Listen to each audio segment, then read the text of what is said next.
Hello, it's the weekend. Confusion reigns. Chaos is our watchword. Wales played a spectacular game of football. But now, there is actually only one thing to do. You can get involved in these media circus events, or you can talk about some board games. We are We're Not Wizards. I'm Richard, and within next to me is... I'm Colin. Yay! He's here. And I'm back again, and we're here for... Let's not talk about that. We're not going to talk about the botched episode. No. Well, we already have. A tragic hour and a half of our life. That we'll never get back, that was pure entertainment that you'll never hear either. We do this because there are quite simply not enough podcasts about board games out there. No, I've looked. And the other reason that we do this as well, Colin, is... Well, there's not enough, two white chaps sitting doing podcasts. Simply, there's just not enough of us. We're cornering the market. So, let's crack on. How are you doing today on this fine Saturday morning? It's lovely. It's great. I'm enthusiastic. That's good. Don't be like this. Let's just crack on. I've got a cough now. You've made me cough. Yes. You've made me cough. Let's start off what we've been playing. Or what have you been playing? What have I been playing? Yes. I've been playing a little bit of a couple of games that we said we would play. All right. Which would be Catacombs. Which would be... Which is the darling of the board game industry, isn't it? It's for me. Well, you've got it, haven't you? It's the King's Ransom. Yes. The treasure chest. Yeah. It's by Elsa Games. Mm-hmm. You can buy it for about £20 squillion. Yes. Unless you've got it through the recently finished Kickstarter. Which still has open late access. Yeah. Shenanigans. Do you want to get involved in the shenanigans? Well, I'm already knee deep in the shenanigans. So. I'm the shenanigan master. For those that haven't heard of Catacombs, Colin, you own it. I do own it. What's it about? Someone described it to me as Subutio meets Dungeons and Dragons, which pretty much sums it up. It's a flickery disc dexterity dungeon crawling, beautiful looking succulent gem of a game, and I want to hold it and call it something special. I think we've talked about Descent in the past. Yes, we mentioned Descent in the past. You play heroes and one person plays the Overlord, and you go down and you fight various battles till you meet the big evil bad guy, and then you have a showdown with him. Or Hero's Quest. Yes, or Hero's Quest, which is it's an early 80s game, but Milton weird. Bradley. That's what got me into board games. Is it? It's the first kind of proper board. It's the gateway, gamey, druggy game of Hero Quest that first got me in. But unlike Hero Quest and Descent, which are all miniatures and you roll dice to decide whether you hit them or not. Add stats, so you're charging up the corridor towards a group of orcs or goblins or ravens or skavens or whatever. And you both stop and say, right, we're going to fight. Let's roll some dice at each other and add our multipliers and our attributes. And I make this up as I go along because I clearly don't know what I'm talking about. I don't know what I'm talking about. Instead, in Catacombs, it's wooden discs. It's wooden discs. And you flick them like you would flick in... Flicking a flickety flick. Yeah, like when coin toss at high school. Or table football, as table, we call it. Yeah. Where you used to coin shove football. I mean, you used to coin rugby. You used to shove the 10 pence on the other side of the table, and you used to flick it up. Yep, and you had to catch it, and then you had to flick it over their fingers as they pretended to be a goal. Goalpost, and then the registration teacher used to come in and go, "Stop throwing those coins about!" And we said, "Okay, Mr. Smith." Oh, you had a terrible upbringing. Yeah. It was awful. Ours probably would have just joined in. Would it? No, definitely not. But yeah, as Colin says, you got monsters there, and you flick the discs at the monsters, and so everything that would be in a role-playing game is recreated using little discs. Yeah. So if you're a magic caster and you have a fireball, there's a little fireball disc that you flick away from your hero's disc, and it's just amazing. I love it. Each of the boards, it comes with 4 boards. Yeah. And these boards have different holes punched in them that you put blocking pieces in. Yeah. So you have barriers to do trick shots off of if you have any amount of skill. Yeah. And how does it look? Oh, the art style is lovely. It's this very cartoony, not serious art style where everything's got sort of like, did I just do that? It's a solid, almost cartoony thing. Everything is like single or double. Yeah. Everything's like single or double shaded, and this is the type of artwork.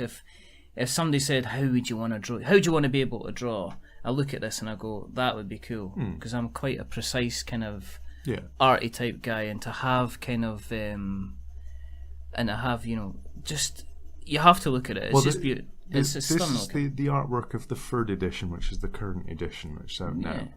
The previous editions of the game went for a very real art style. It tried to be like very menacing, kind of serious and very Hero Questy and Descent, and very, very much so. Any kind of these cool mini or not kind of dungeon crawler type things that they do. When they went for this present reprint, they decided, no, we're going to completely change it. We're going to make it look fun and entertaining and everything, and I think it's worked really, really well. And you collect weapons and armour as you go, so it is like a normal dungeon crawler. You will have a chance to kind of like... You improve your characters as you get buy deeper. Stuff, you can buy spells, you can occasionally kind of find items, and you improve your character as you go.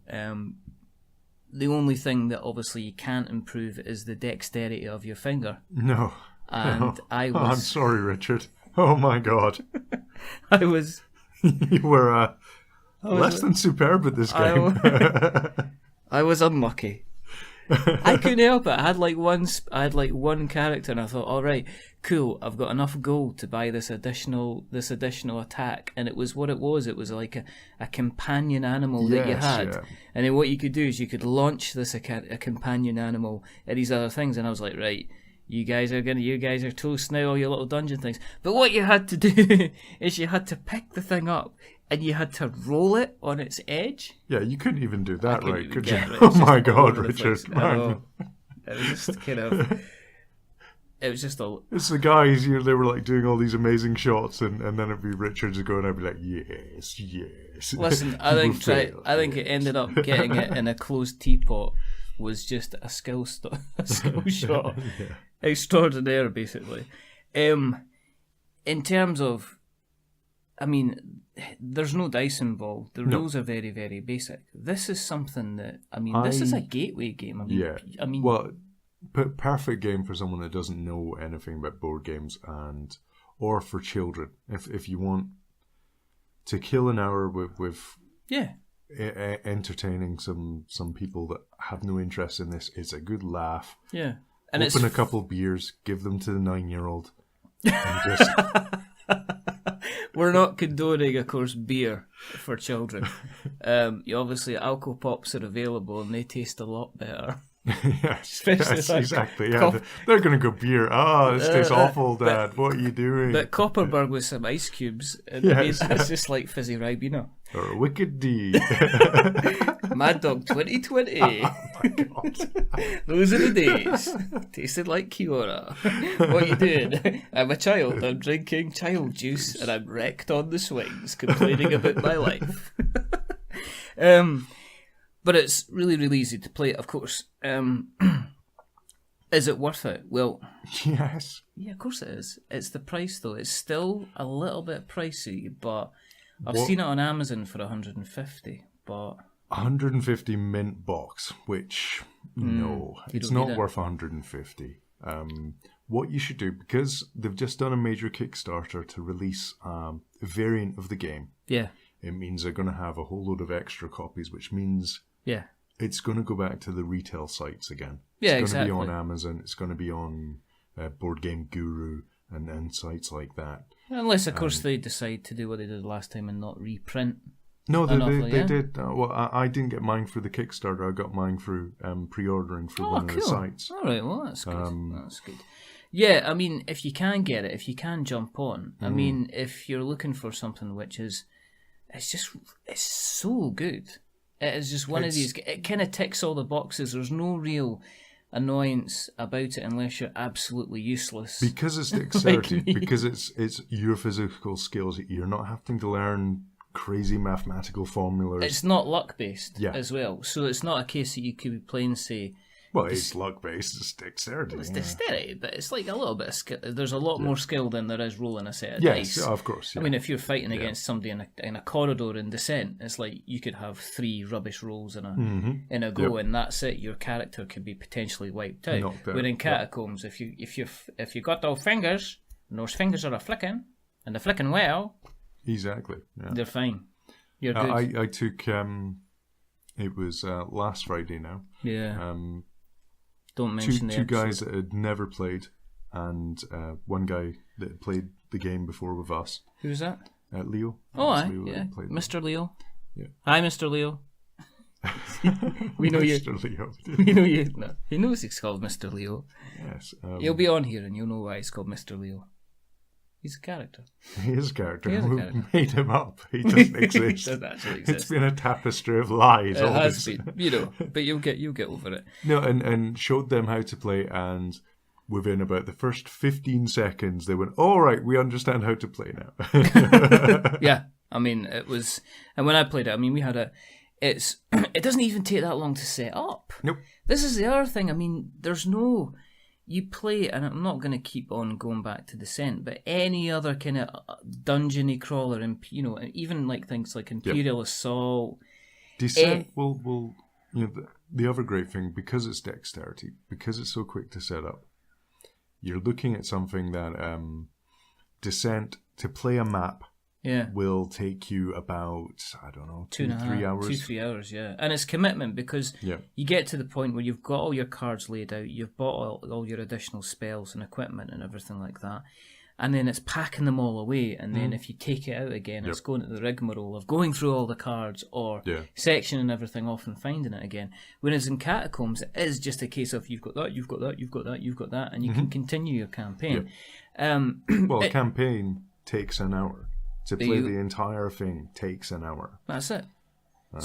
So we heartily, very rarely kind of recommend games. Unless you hate dexterity games, unless you don't, stay away from it. Exactly. Do not look. Do not touch. Go back to Descent, because there will be some people that won't like it. But we really, really liked Catacombs, and Elsra Games. If you're listening, please send us promotional copies. Don't say that. We're not that kind of corrupt. We are corrupt. Send us stuff, anything you can, and we don't mind. We're kind of open to it all. We have no shame.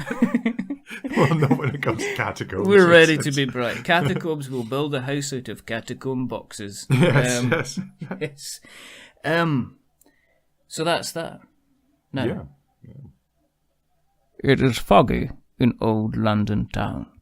A man moves in the shadows. We do not know his intentions, but we know his mind is full of the most macabre evil ever imaginable. This is London. This is Whitechapel. And these are the letters from Whitechapel. Yes. What? I thought I'd do a bit of drama. Yes. That's my Sherlock Holmes introduction. It's meant to be a stop you. Ballyhoo! Stop it, you rascal! What are you doing with that? Yes, no. Letters from Whitechapel. Final Fantasy Flight game. You always get that wrong. I always call it. It's like with you? I have it written down week after week, because on the notes, he actually looks at it when he's saying it wrong. I look at it and go, Final Fantasy. Nope. Final Fantasy. Nope. Fantasy Flight games. Letters from Whitechapel. Yes.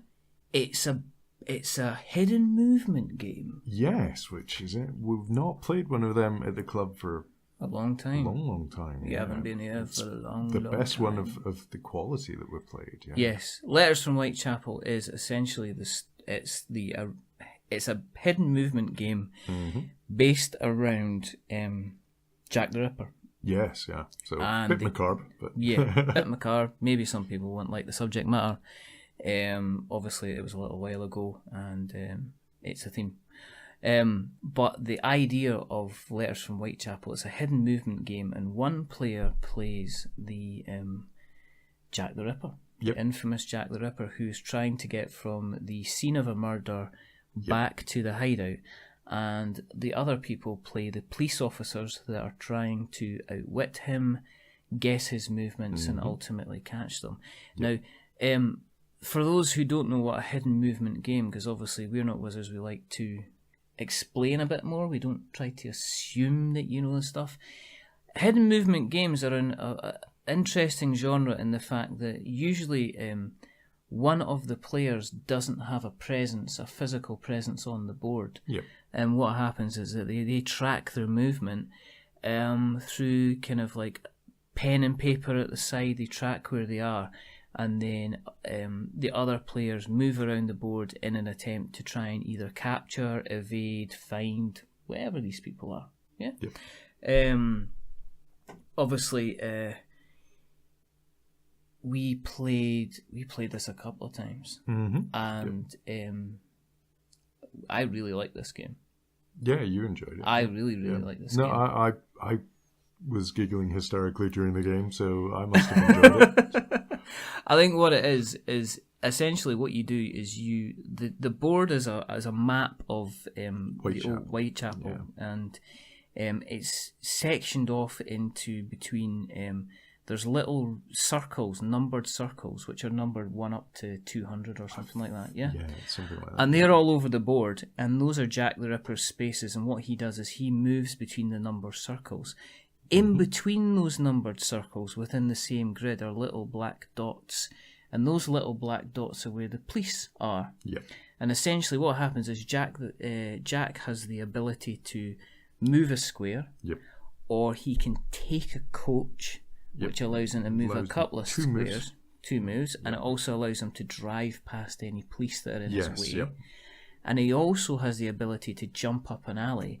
So if a numbered space is on one side of a block, he can go between. He basically goes between 2 numbers, essentially passing through like a block. Allowing him to escape. The numbers and the squares are all the roads.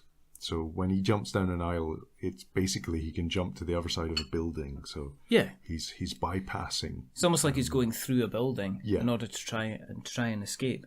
And how it works is that every round, basically, Jack moves a square.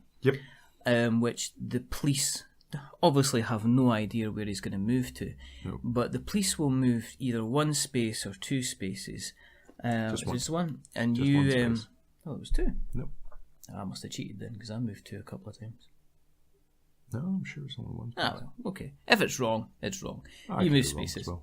Doesn't matter. We'll move on. You move into a black. You move a space, and then you've got the option either to, if you have circles that are next to you, you can either investigate them. Or you can arrest on that space. Now, an investigation... Oh, man. He's still going back to this bit. We'll cover that in a second, but basically, if you investigate a space, if Jack the Ripper has passed through that circle, then that is left as a clue, and that's highlighted. If you arrest on that space, which Colin regrets he did not arrest on the space... Was that our game? Was that the game I was Jack, or was that? Yeah, that was the game you were Jack, and then it happened in the other game. Yeah, basically, why did I pick that? There was a point where I went the wrong way and ended up basically in some kind of police dragnet, and just before I got away, I was standing in the space right next to Colin, and Colin investigated it, and if Colin had said arrest, I knew we could block you in. So I had like this whole thing of, and I'd worked it out, and I counted like all the moves you had done. I was like, well, he's definitely got to be there, but I can't take the risk and not know. I know. It was funny. One of the things that you get with this is the tension. I don't remember playing a game. Now, obviously, you get games where you get the analysis paralysis kicking in. Yep. And this is a game that kind of blends the analysis paralysis with high tension. The tension coming in, because as Jack, you have to internalize everything, because you can't be showing people, you can't be giving anything away. You have to play with a poker face. You don't have to look at the screen. You don't have to look at the board, because you have a screen that covers your pad, but in the screen there's an actual map with all the numbers, so you can tell where you are. But you obviously have to look at the board, because you have to figure out what direction the police are going to go in. Try and search. Yep. And what was interesting was that every round, the head of the investigation actually changed. So in the head of the investigation, now correct me if I'm wrong here, but they were the guys that basically, they gave the direction as to what they thought people should be doing. Every murder, it changes whose head. Yes. And they have the job of, there's some blank police officers which aren't one of the player police officers. Yes. And it means that you can reset where the policemen are, so you can take them back to a station. Yes. So every time after Jack's got home and you reset for the next murder. Yeah. Because he's always trying to get to his hideout. Yeah. After, I don't know if we've mentioned this. Yeah. After every murder, Jack has to get back to a numbered circle that stays the same throughout the game. Yeah.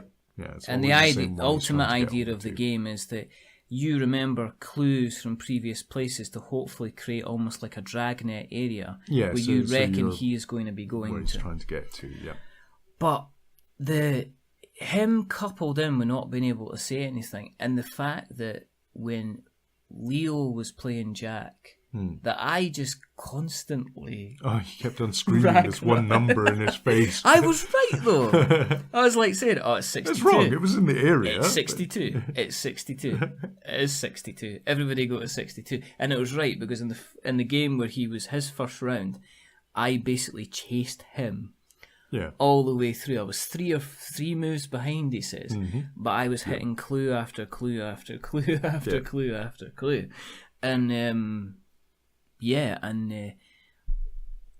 he, because I was like, okay, so it's 62, and I looked at him, and he obviously was like, ooh, and I was like, okay, it's 26. It turns out he was 116. 1 plus 1 is 2. 2 and 6. Yeah. I'm Darren Brown. Oh, yeah. I am. Yeah. I am. I am. Are you? No. No, I didn't think you were. I'm not Darren. But you get that tension there, and you get to, and obviously it's up to Jack. It's up to the single player if he decides he's going to play along with it or if he's going to get into character. I think I spent most of the time doing really bad Michael Caine impressions. Where did you hide all those bodies? I'm not you saying. Really got into character. And some people just didn't get home.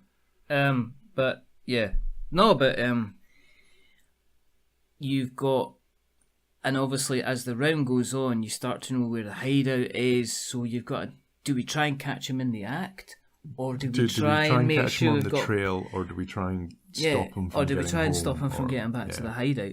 And I think in the first game I was chasing Leo. In the second, did we catch him in the second or the third game? I think it was all the games I've played, we caught him. We caught whoever was the Ripper. Was it the third round we caught him, or was it the second round? I think it was the one after the double murders. So yeah, I think I think it was last round. No, I think it was the actual double. We got him because the first time he just went kind of straight there. The second time he went in a roundabout route, and the third time he made his mistake because he decided he was just going to go straight through us. Yeah, he got cocky. Yes, got cocky. that's what happens. He started being analytical and start thinking he could just like lord his stuff in front of us. Just taunted us. We caught him. We arrested him. We took him down. And we hung him. Yes. And no, we didn't actually. And realistically, they never knew what happened to him. It's widely available. I think it's one of these games that I have looked at on several occasions and dismissed it. Yeah. And in fact, this was the first game I think that neither of us actually own. But no, it's Leo's game. Yeah, it's Leo's. So Leo brought it along, and I was kind of like, wasn't sure. But I think it's one of the first games that as soon as I played it, I was like, I've got to play this game as quickly as possible, just because of how you could really get into it. There are obviously other hidden movement games about. There is Spectre Ops. I mean, Plaid Hat Games have done Spectre Ops. There's Fury of Dracula as well, but I've heard that's a very, very complicated game. When we were looking at it, there's quite a few elements to the game which makes it a lot slower to play than Whitechapel. And I like Whitechapel was very instinctive when we opened up and had a quick. I mean, it looks peruse for the rules. It tries to fit in with the theme.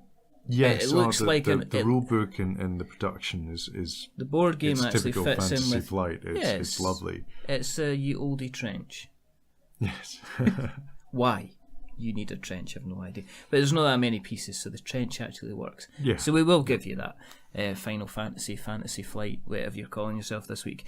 But the map looks like ye olde London town map. There's a bit of historical information in there. The subject matter, while it's obviously realistic, is dealt with respectfully, I would say. It creates the facts. It doesn't kind of glamorize it in any type way. It's very kind of, this is the matter of, it's a very matter of fact kind of game. So in that case, it's some people will play it, some people won't.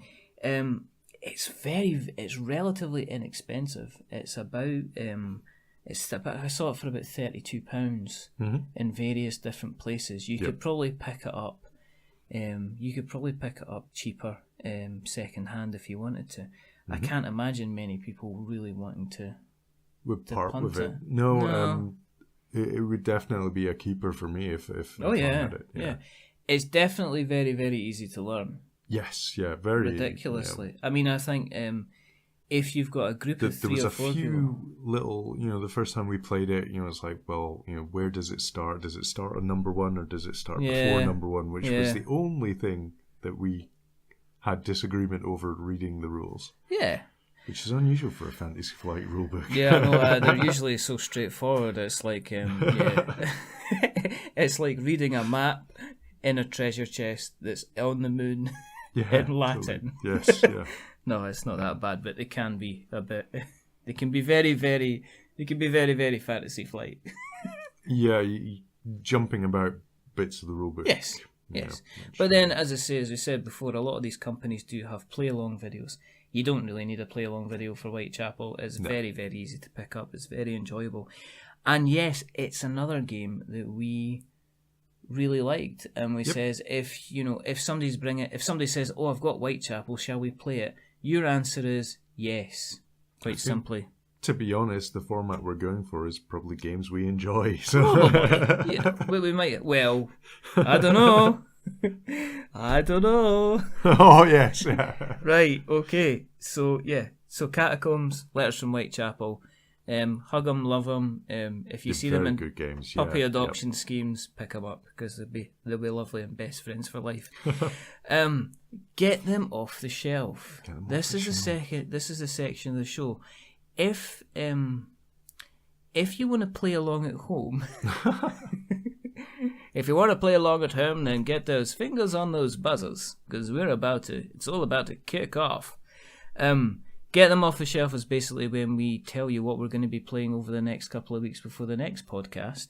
So if you that's why it takes so long between podcasts. Yes, because we have no time to play anything. No, because we don't. Because we're just trying to ram these things out as quickly as we can. Or not, as long as we record them correctly, which is the main thing. The first game, we did joke Because this is episode 6. Yeah. Already. God. I know.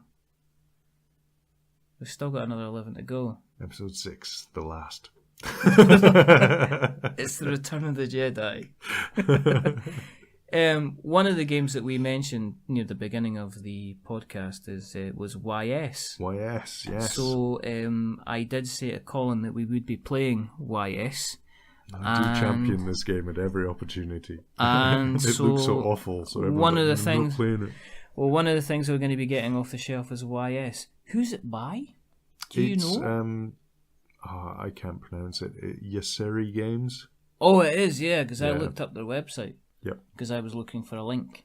They've done like loads of their games are really popular, like Stone Age and stuff like that.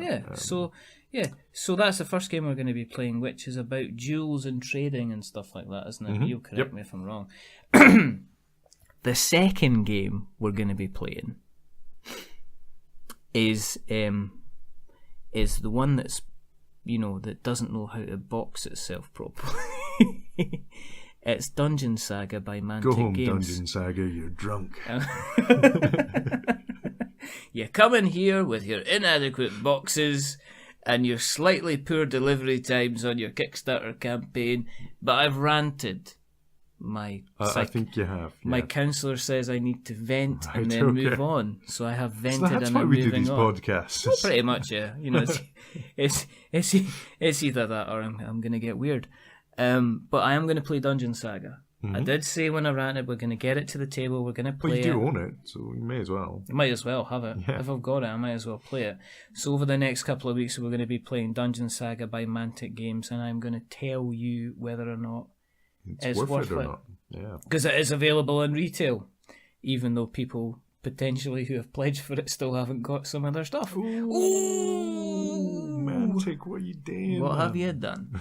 And if we do think it's too rubbish, then we'll play Rampage instead. Okay. Which is another little dexterity game. Which is the one with it. Got renamed. Got sued. I think it's, I don't know who owns it, Activision or something owned the license. Yeah, probably. And they went, so your aim of your game is to get a building and knock it down with monsters. Three monsters. They all look similar to the monsters we had. Well, they're all dinosaurs. I don't think they went for the gorilla and the... Oh, no. Well, no, they didn't. But they went for 3 kind of dinosaurs and called it Rampage and called it knocking down buildings, and then... Yep. Kind of got... I don't know how shocked they were when they got the cease and desist letter through. Hello there. Hello. We're representing... Yeah, we're kind of representing Activision here, and we'd like you to maybe not move views in it. So it's called Meeple Terror now. So I've got the original called Rampage. Ooh. So we'll maybe play that. Item.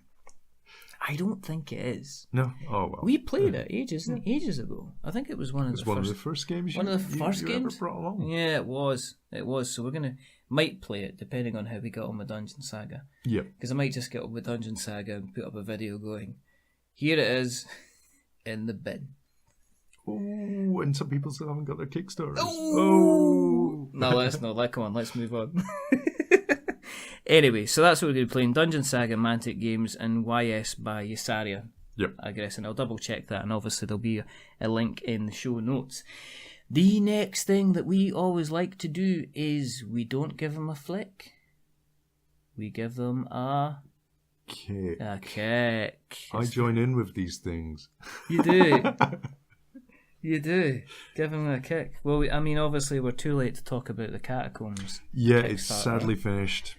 But it's potentially worthwhile having a look on their Kickstarter page because it is funded. So you're potentially going to get it. They're still open for late backers, but I don't know how long that'll be open for. I think they were talking about a month. Yes. But, yes. So... but have a look, check it out and see what you think. The first game we're going to talk about is a game by a gentleman by the name of David Newton.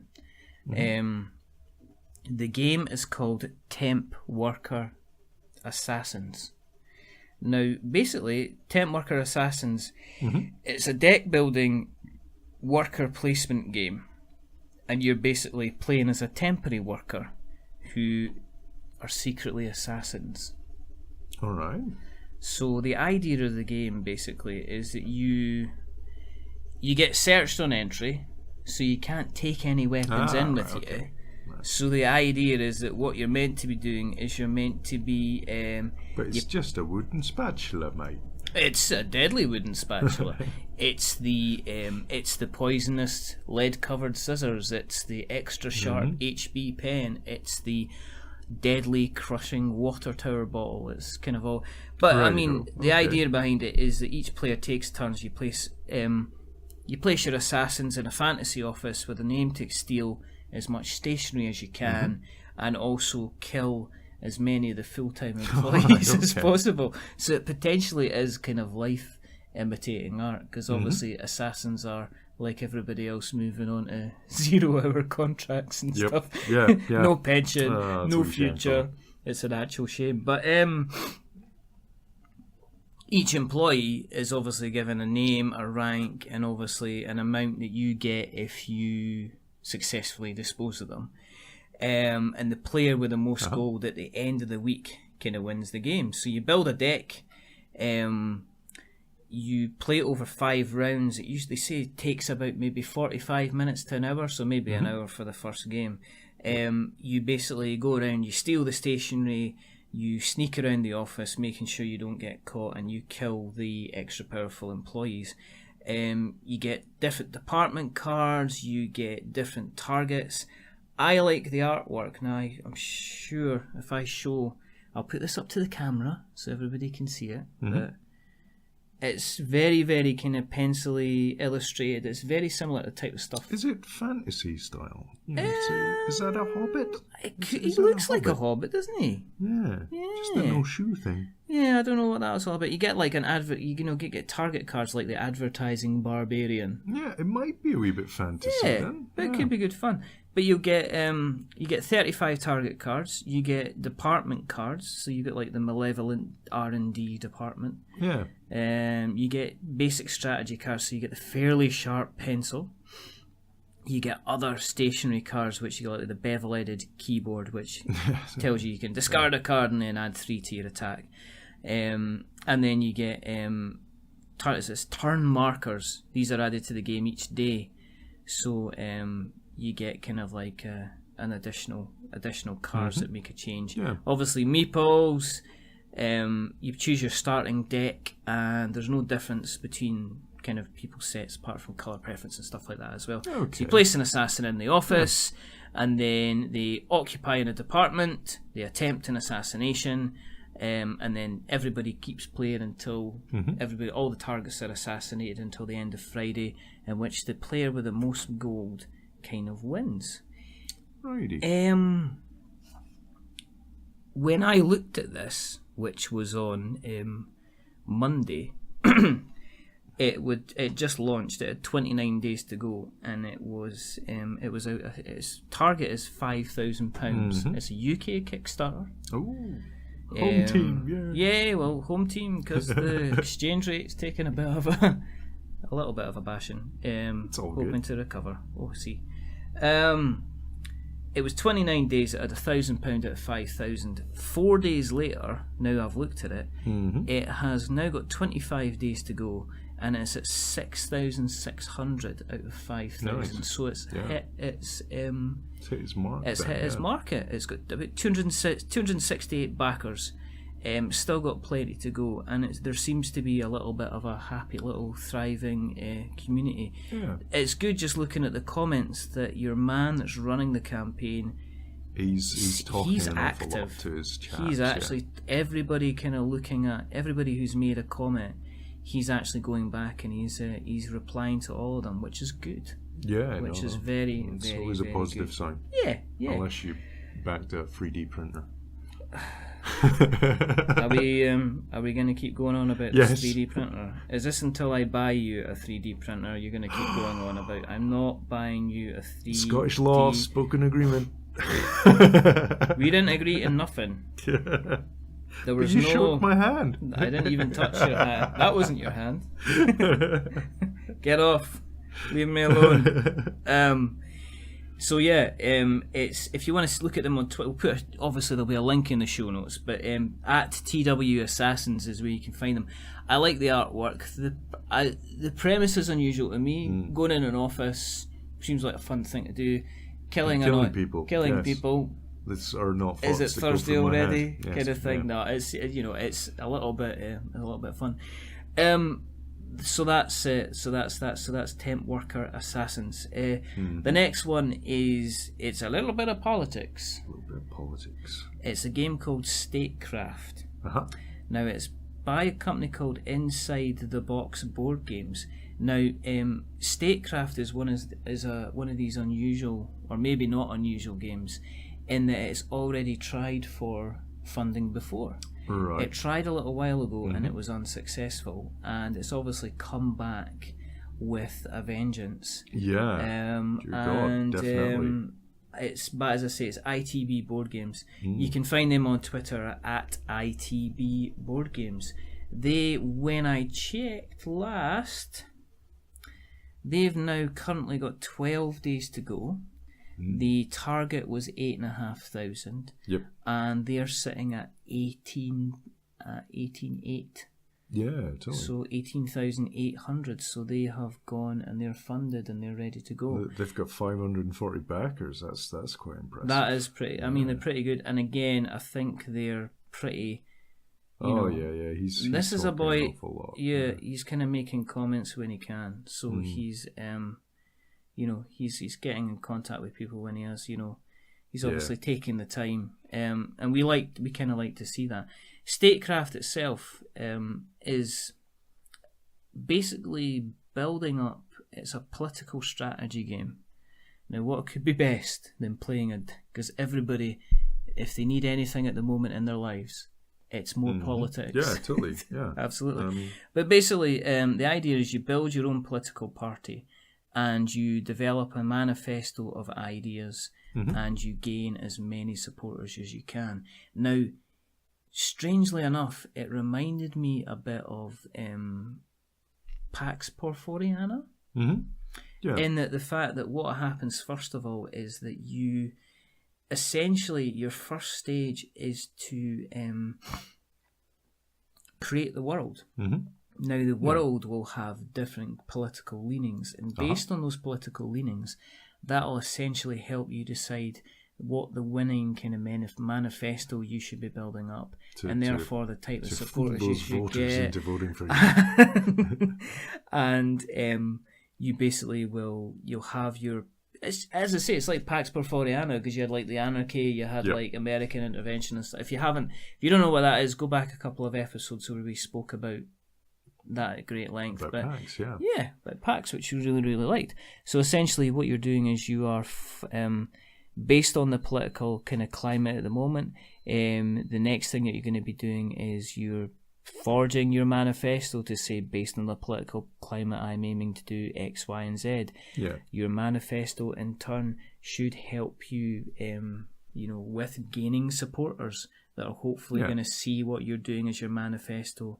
You build your own political faction with various kind of politicians and your leader that are involved in economy and security, welfare. Where you go in and you're trying to alter them to get them to the population to like your ideas more than your rivals' ideas. I mean, you develop your manifesto, which is based around what's happening in the world, and each player manages the manifesto of the politicians. There must be an awful lot of... Well, they announce or denounce kind of policies that are coming out. So there's a lot of cards. Right. There seems to be a lot of different policies you can kind of bring in. And then over and above that, there is going to be... you can activate political action cards, which hopefully give you an advantage and smash down what's happening with the opposition. But at the same time, you can also draw kind of cover kind of event cards which cover every player. So it could be maybe there's been a terrorism attack, or maybe there's been a plague, or maybe there's been some kind of strike, or different various different things that are going to help you gain points in your strategy, help you gain points in your manifesto, and ultimately gain you the supporters and kind of help you win. You can basically, just like, and I didn't mention this for Temp Work Assassins. Temp Work Assassins is £20. Statecraft is also comes in. You can get a normal pledge for about £20. So they're not going to break the, they're not going to break the bank. You obviously, like anything, you get kind of bigger kind of stretch goals. As I say, it's doing it's doing rather well on its campaign. It's fully funded. These are both guys that are UK based as well. Yeah. So worthwhile kind of looking at. Moving on. Questions. We love questions. We don't love questions. You don't like questions, do you? What does your Twitter say about questions? I'll just check. One moment. No. Right, okay. Well, in answer to the last time that we put a tweet asking for questions, we did have several questions that we do have to answer. So the first question, Nick Jones is back in the house after his absence after the last episode. So Nick's first question is, what do you think? Maybe? No, it's yes. Oh. His second question is, have you ever backed a game on Kickstarter and not had it get funded and it made you sad? I have to say no. I'm the few risky Kickstarters I've gone in for, and that's going in for ones that obviously weren't going to succeed, like Catacombs, have all then went on to be funded. So I don't have a tale of woe apart from my 3D printer, which what happened is with off that? the top. What happened with that 3D printer? Is that the guys that's the guys that bought a house instead of they bought a house? Yeah. Well, do you know one of them bought a house with the money and then said he would pay the other one back, and he hasn't. No. And you still haven't got a 3D printer? No, and when you look into the financing of it, the other guys had more than enough money from other funding that should have covered the money the guy used to build the house, but we won't get into that here. I some time ago backed a zombie game. It was a very simple kind of card zombie game, and I think it was the a zombie game. There's not very many of them, is there? It was either that or it was a steampunk game, or a dungeon crawler. Yeah, no, it was one of really those. Difficult to find those games. I really had to I had to go into the advanced search on Kickstarter to find out. Yeah. Steampunk zombie dungeon crawler, where are you? Crying into the night. Help me. Don't find me. Lest thee summon it. Just asking about, what is your Kickstarter and what is its name? Do you have a dungeon crawler? But was I sad about it not getting done? I was at the time, because I was kind of like, oh, this is, because as you know, we're not anti-big companies doing Kickstarter. We just kind of think, well, you guys. It does seem pointless sometimes when a big company does it. And yes. It's as though they're just using Kickstarter as pre-ordering, basically. Pre-ordering and a quick sort of almost promo for it. Yeah. Free advertisement. And they're getting the money. They're getting the money before they even deliver the product as well. Yeah. But then you can say that about any Kickstarter. I mean, that is, or in case of 3D printer not getting the product. Oh well. Yes, we're gonna. Damn you, peachy printer. Yeah, we'll stop doing it when you stop laughing. But the guy was like, "Oh, it's not gonna make it," and it was sad because the guy had put a lot of work into it. But I think when I spoke to Jeffrey Greer, he said that one of the things these big Kickstarter campaigns have done is they have really raised the bar in terms of the kind of the artwork. You can't have that sort of homegrown look to it because people are just going to go, that looks homegrown. People are expecting really, retail level goods from Kickstarter. And there's Kickstarters that we have given shout-outs for, and We're Not Wizards, that have not funded. Yeah. And it can come down to your marketing, making an awful lot of noise, communicating with your backers. As I say, the guys at Statecraft and that seem to be doing quite a good job of talking back to people. Next question. This is again Nick. These are all Nick, because Nick loves a question. Have you played Codenames yet? Yes, we have played Codenames, and that will be spoken about on a show in the future. It's a good game. I enjoyed it. It was. Well, I've played it before, so I really enjoyed it. I had a lot of fun with it last night. Yep. And Codenames.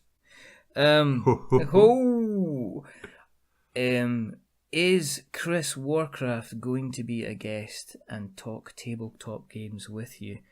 I didn't retweet that, so I'm going to do that. Chris Warcraft, that's Chris Clues, I think. Right, I didn't. I should have said something, shouldn't I? It's like a small aircraft flying above my head. He's the guy that was involved in one of the key parts of Warcraft, but right, okay. He's apparently loves his tabletop, and he would be good to have him on. But we do have a bit of news regarding kind of the future kind of episodes that will be coming out for We're Not Wizards. How can someone become a guest on the show? Is Nick's next question. Well, they could ask. Yeah. Yeah. I mean, we well, maybe we should talk about it now. We're gonna start a series of episodes called the We're Not Wizards Friends of the Show. And Friends of the Show is basically an opportunity for. It's kind of. The aim is guests, yeah, we're going to have kind of guests, but guests that are going to be kind of co-hosts, kind of co-presenters. And the aim is to kind of mix what they're doing with what we're doing and kind of keep the format. He's not told me anything about this. He's phasing me out. Oh my God, I'm getting replaced. We spoke about this. Oh no. What we do is special. You know, I'm not going to be playing Dungeon Saga and talking about it with anyone else. Or YS. Let's face it, nobody else is going to play YS with you. I know, exactly. And talk about it. It's not. This isn't a kind of there isn't a hostile takeover. We're not bringing people in to kind of phase you out. I wondered why you wanted to rebuy all my shares. Yeah, I've got to change the details of the Patreon. And the investor portfolio is going to have to get reviewed as well. Oh my goodness. What are we going to do with the studio? Are we going to keep subletting it out to other people? Richard, all the passwords have changed. What's going on? I can't get into the email. Twitter's been changed to say yes instead. What's Twitter? It doesn't matter. Well, it doesn't matter now. So yeah, but as a quick aside, yeah, we are. The aim is to have like a series of kind of continuing specials to run alongside it, because obviously we have a format where we have specific games that we are going to be playing, and in order to kind of keep that going, we like keeping that going because it's good fun and it gives us something to talk about. But at the same time, it's always good to get other people on the show that enjoy playing board games, card games, and stuff like that. And different games to our sort of. Yeah, exactly. Guys that have different experiences of playing board games as well. You might get people that like Eurotrash games and possibly Eurotrash games. What on earth is that? I know. Oh God! As long as it's not based on the TV show. Hello and welcome to Eurotrash board game. Oh my goodness. He's a little bit wiggly, a little bit sickly. He's a little bit a pigly. That's more like that boy that does This Morning, the chef. Another question. Nick says, my birthday is on the 29th of... Oh. No, he didn't. He says his birthday is on the 6th of the 29th month of the year. Because he's American and he can't write dates correctly yet. Tomorrow, the 29th of 6th, this is a tweet from obviously earlier in the week, he says, it's my birthday. Did you get me awesome presents? And the answer was, yes, Nick, we got you. And then some. And a big box of. But we've got it here. Yeah. You just come pick it up. If you just come on and, you can just come round to either my house or Colin's house and we'll get it organised for you. It's all fine. Yeah. Happy birthday, mate. Yeah, we're not singing happy birthday. No. Don't give him that option. He's not getting for that. the love of God. And, okay, his next question is, are you going to get political and discuss the EU situation? No. No. We have quite differing... We are not a political-based podcast. There are plenty of opinions going out there about politics and stuff like that. I couldn't find any single white men talking politics. I never find that at all. It's almost like there's an opening in the market for people to discuss. When we started off, We're Not Wizards, the aim was to talk about board games and nothing else really. There are plenty of other people out there that are quite willing to get into the nitty-gritty of things. We have always had the view that we do have different views on different things, and we don't want to turn this into Colin and Richard discusses stuff. We just want to talk about board games. Exactly. And whoever wants to come along and chat with board games with us as well. There are, as I say, this is an exciting time for the hobby. Oh, it's a very renaissance period for games. It's fantastic. It's glorious. We just want to talk about them, and have a chat about them, and introduce the hobby to as many people as possible. And that means, we have agreed to leave politics firmly out the door. His next thing is that enough questions? Yes. It is. and his last question is yes, with a question mark. We also have one more guy. It's Andy Piddy at Andy Piddy, who is part of Lapsed Gamer Radio, who is the guys that talk about helping people get back into playing video games. He's Lapsed Gamer Radio. If you haven't heard it, jump on it. It's a good, decent podcast. Him and Lee and Sev, Kev. No, they don't. They kind of talk about games that people who haven't played for a long time might be interested in. Because if you're getting back into video games, where do you start? Everybody will say, play Dark Souls, play Battlefield, play stuff like that, but you might miss out on some maybe nice little other games that you could get involved with.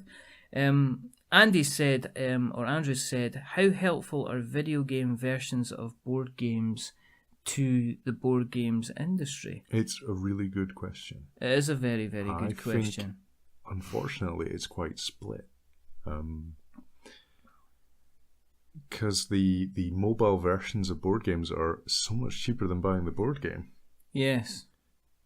On the same time, it's one of these things that I don't think many people would buy a kind of an app version of a board game if they hadn't heard about the board game. I can't see somebody that's playing Flappy Bird looking at, say, Carcassonne and saying, I'm going to pick that up because that looks quite interesting. I think it's maybe if you're a board gamer and you haven't played the game before, then trying it out would be a good thing. I bought Star Realms because of that. And we've played Hive, and I beat you. Which I'm going to always remind you of that. First time I'd ever played. I suppose. It was on your phone. On the other side is there's a board games to me are a very, very interactive experience. And as much as video games seem to be getting more and more involved and realistic and technically accomplished, there still seem to be a kind of a preference for them to make the multiplayer online. The one thing I found with board games as apps is they're very good for taking out all the maths. Yes. We played Seven Wonders. And Seven Wonders. The scoring of that is just... it's accountancy. It's accountancy level nonsense. And at the end, I think David, who was heading up, it was his game, he just said, okay, he whipped out his phone. A calculating app for the game. And that and he says, give me all your details. And that was able to calculate all the pluses and minuses and all the scores and everything like that he was gonna pick up and we were gonna get. And it obviously didn't do it right because Colin won. You did win, didn't you? I did win, yeah. And I annoyed everyone. You always win. Glorious. You always win. It's just like, that's why you like it so much. So in that case, I think from an app point of view, they have their place to give maybe people accessibility to games that might be overly expensive. There's one for Galaxy Trucker. Yep. And Galaxy Trucker goes for about £80, I've seen. But the app I got that for like 79p at the time. Yeah. So I was able to decide whether or not I liked the flavour of the game, and if I thought it was going to be something that I would like to play. And I notice you don't own a copy. I don't. Well, it's still 70 or £80 to get the board game, so it can make games like that accessible. Carcassonne, I've no real interest in owning that game, even though it's a relatively good game. It's good fun. I played the app, but I just wanted to experience it, so it has its place. Like Dominion, as an app, and that was good fun. Yeah. At the end of the day, it comes back to last night there was 5 of us sitting around a table playing Codenames, and if that was app related or video game related, there would potential, yes, you'd have 5 other players, but there was a potential that you would actually be playing online, and the online side of things can be a bit toxic if you're playing with randoms. Oh, if you're playing with random people, But... yeah. If you're playing with friends, it's a different thing altogether, of course. It's more toxic. Yes. And that is it for the questions. Yeah. Right. Shoutouts. Your favourite part of the show. It is my favourite part of the show. If you like us, it might be worthwhile listening to some of these guys. I listen to a lot of podcasts, and I'm a great believer in spreading the word of what other people are doing out there that you might be interested in as well. So these are all be mentioned in the show notes as normal, but we've got Bonfiresidechat, Gary and Cole are currently going through Dark Souls 3 through their Bonfiresidechat podcast. They do a lot of other podcasts. Those guys basically podcast full time. Oh, lovely. I know. Wow. I know. That's amazing. I still know. I know. Special shout out, a quest for Magic and Steele, which is basically it's Dungeons and Dragons being played on a podcast. They keep the episodes remarkably short. It's like 40 minutes an episode, and they're just basically playing through the sections. They've recorded the game as they've been playing it, and they've just split it down into 40-minute kind of bite-sized chunks. It's really good fun because I guess they're doing a podcast, people are performing the roles they get. So you get people putting on funny voices, and you get people kind of really getting involved in it. Have you? I've never role-played, but the guys last night were quite quiet though. Well, the other side. I think that's because we're noisy. We were being noisy and they were getting annoyed with us. So. Okay. Anyway, it's Amara, Shayna, Josiah, Leisha, David, and Brian, who are taking part in a quest for Magic and Steele. I think it's Magic and Steele on Twitter. It'll be in the show notes. Special shout out to David, because David recently went over and above the Call of Duty to try and help us fix the last episode. Yes. So special shout out for him for what he did. And also, while I'm on it, a special shout out to Cliff Death Note, who does who involved in the Dark Insight podcast, because he also tried. Is it not Murderface?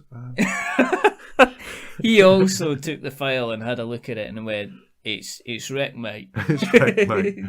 just put it down to death, mate. Put it down the side. Leave it alone. I'm having me whiskey. Don't Give Up Skeleton. Jeremy Greer is interviewing people about how they got playing Dark Souls. It's very, very interesting because some people he speaks to are very interested in the emotional side of it. Some people talk about the lore of the game, but some people are very mechanical and talk about timings and mechanics and stuff. It's a very, very interesting podcast, and you should get your ears Dark Souls. If you like Dark Souls. If you don't, you should still listen to it, because it is quite interesting. Okay. Final Games podcast. Liam Edwards runs a Desert Island Discs podcast where he says to people, tell us your top 10 video games if you were stuck on an island. Tribes.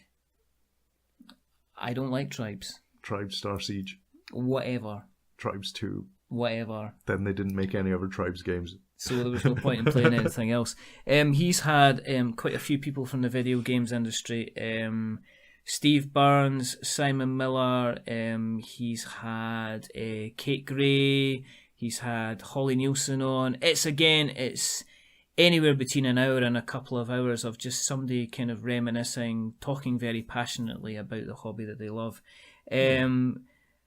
SuperThundercast, Alex and Chris, chat games, chat nonsense, just generally are just very, very funny individuals. And last but not least, MassmoviecideUK. They talk about... Are they not Mass? No, they're... UK? Yes, they are. MassmoviecideUK. But we're not talking to them.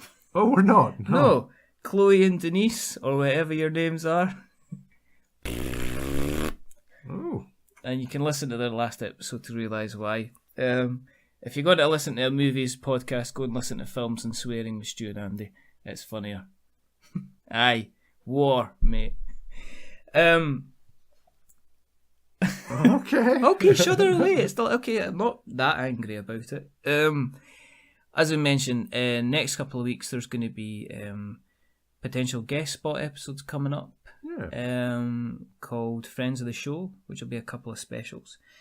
But if you would like to tweet us, tweet us, email us, Facebook us, you can get us on @WeAreNotWizards.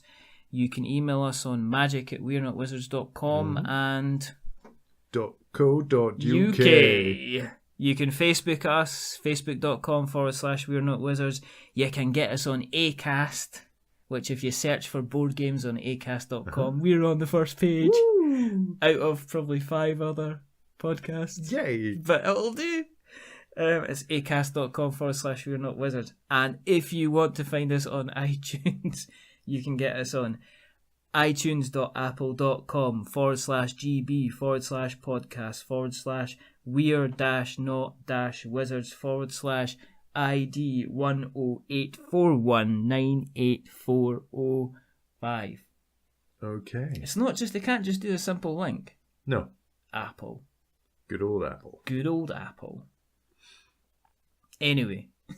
Righty-ho. It's about that time again. Yep. Definitely. So I've been Richard. So it's a goodbye from me. And it's a goodbye from him. Thank you, Colin. Yes. I don't have a glass to do the goodbye song. No, and I'm holding things away from your this hands. Like that. I'm gonna say. No. Let's do. Right, ready? Goodbye, board game players. May your dice roll like 6s. It's a cowboy type theme. Goodbye. See? Don't cringe like that. That was pretty good.